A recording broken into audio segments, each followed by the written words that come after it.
it harder and harder for average Americans to accumulate wealth, shackling us with taxes, destroying the dollar with reckless spending. But the speaker, who makes in the low six figures, has somehow very easily become one of the richest members of Congress. What's her secret? It appears to be her husband, Paul. After they got married, Paul opened up a real estate and venture capital firm. And through his connections, he pushed Nancy into the political world, helping her get elected to Congress in 1987. The couple has timed the market perfectly over the years while Nancy's been a Washington insider. Real estate, stocks, the Pelosis always know what the right investment is. Since getting married, they've acquired a mansion in Napa Valley, a vineyard home worth up to $25 million, real luxury. It's on 16 acres. Pelosi has a gorgeous waterfront condo in the exclusive K Street region in D.C., now worth over $2 million. She has a multi-million-dollar red brick mansion in California's Pacific Heights. And Paul owns at least 2 commercial properties in San Francisco, combined worth up to $50 million. Since regaining the gavel in 2018, the Pelosi's wealth has skyrocketed. That year, her financial disclosure report revealed a net worth of over $114 million. Then, in 2019, Pelosi's assets totaled up to a whopping $271 million. And in 2020, those numbers went up even more, to as high as $315 million. Quite a lot of crumbs. So where's the money coming from? 60 Minutes basically accused Paul Pelosi of insider trading. Madam Leader, I wanted to ask you why you and your husband, back in March of 2008, accepted and participated in a very large IPO deal from Visa. At a time there was major legislation affecting the credit card companies making its way through the House. And did you consider that to be a conflict of interest? I don't know what your point is of your question. Is there some point that you want to make with that? Well, I guess what I'm asking is, do you think it's all right for a speaker to accept a very preferential, favorable stock deal? Well, we didn't. And you participated in the IPO. Well, I have many and at the time you were Speaker of the House. You don't think it was a conflict of interest or had the appearance of a conflict of interest? It only has the appearance if you decide that you're going to have elaborate on a false premise. But it's not true, and that's that. I don't understand what part's not true.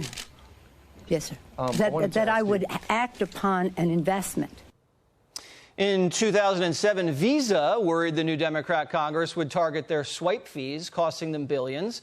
So they hired a team of lobbyists who descended on Pelosi. Visa's CEO personally met with her. She got donations from him. One of Nancy's advisors left and became a Visa lobbyist himself. The old inside-outside game. Now get this. Suddenly, Paul Pelosi got a phone call from his broker. He was in luck. Paul was offered a pre-screened invite to get in early on Visa's $18 billion IPO. Did Nancy and her husband hesitate? No. They bought between $1 million and $5 million worth of Visa stock. But it gets better. While Pelosi was Speaker, bills that would have hurt Visa's stock price were blocked in the House. Visa shares going up over 200% during the time, making the Pelosis a fortune on paper. Nancy Pelosi and her husband have a knack for taking advantage of market timing. In March, Paul Pelosi exercised $2 million worth of Microsoft options just 2 weeks before the tech giant got a $22 billion contract to equip the U.S. Army with high-tech headsets.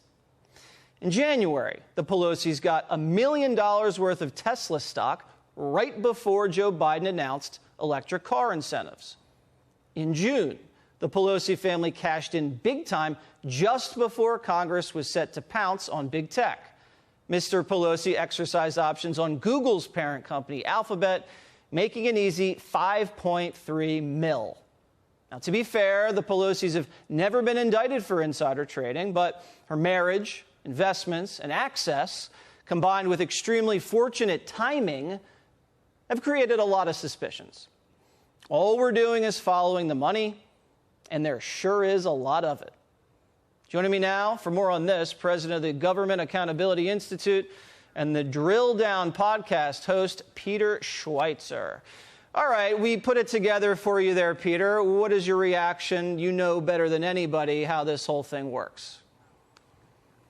Yeah, no, I think you're dead on. Look, the bottom line, Jesse, is we don't mind if people make money with investments. The question is it wedded to your political power? And in the case of the Pelosi's, they not only got that Visa IPO stock, they've participated in at least 10 IPO stocks. And these are unusual. These basically go to company founders and insiders.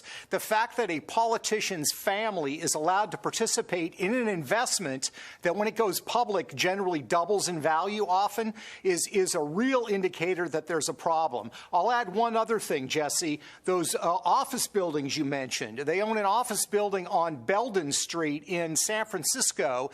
Nancy Pelosi steered $200 million in federal money to build the 3rd Avenue light railway system in San Francisco.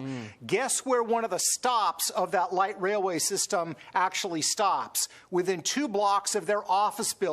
That matters because there's something called the transit premium. If your building is within 2 blocks of a subway or railway stop, it effectively